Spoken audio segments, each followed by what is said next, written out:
Si Susie maraming... ano naman, ano pa ang gusto mong ikwento tungkol sa marami, bukod sa marami siyang nanliligaw? Oo.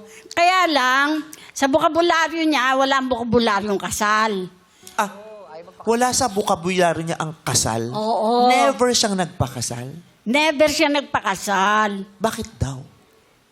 Siguro, ayaw niya nang mapipigilan siya sa paglayas. Layas.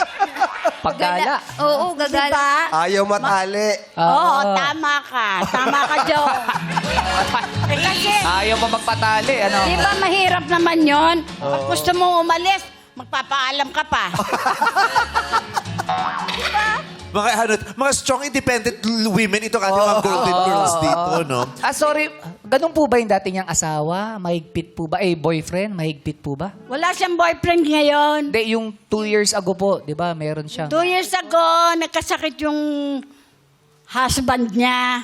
Mahigpit po ba noon? Nung wala pang sakit? Wala akong alam kung may boyfriend siya, walang nababanggit. Kasi Gogo, hindi ka rin naman nagkukwento pag meron ka. Wala naman akong ikukwento. Kung meron lang, hindi Naku, may pinroadcast ko na sa nabalitaan mundo ko. yun. Ano yun? Meron Ano nabalitaan kang mo? date sa Amerika. Ay, Ha? talaga? May nakilala ka sa Amerika. Marami akong nakilala, Oh, diba? pero wala naman akong nakadate. Kilala kita. Nakita ko yung picture mo sa Bumble. Ay, wow. Natawa Ay, alam ka. niya. May Alam niya. bumbles May na. account ka sa Bumble, Gogoy. Oy, wala. Vice, hindi ko nga alam. Ano ba yung Bumble na yan? Mamaya magda-download tayo ng Bumble sa'yo. Okay. So ayaw niyang nagpapakasal. Bakit ayaw niyo po ng konsepto ng pagpapakasal, Nanay Susie? Ewan ko, basta ayaw ko ng kasal. Pero nagsiseryoso naman po kayo sa relasyon. Ay, masarap ako magmahal. Nagko-commit po ba kayo? Kasi yung iba, di ba, kaya ayaw ng kasal, ayaw ng commitment. Yes. Siya ba yung taong ayaw ng commitment o kaya niya namang mag-commit? Kaya niya mag-commit. Siguro ayaw pa lang niya. Kasi nga, gusto niya maglayas-layas muna. Pero 77 na siya, Gogoy. Oo. Ayaw niya pa rin mag-commit. Ayaw niya. Hindi na siya makakasama sa akin maglayas-layas.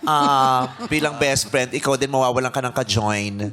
Tama Diba? ka. Yun. Pero, kaya mong mag-commit. Oo. Pero pag ninaya ka ng kasal, you will always say no.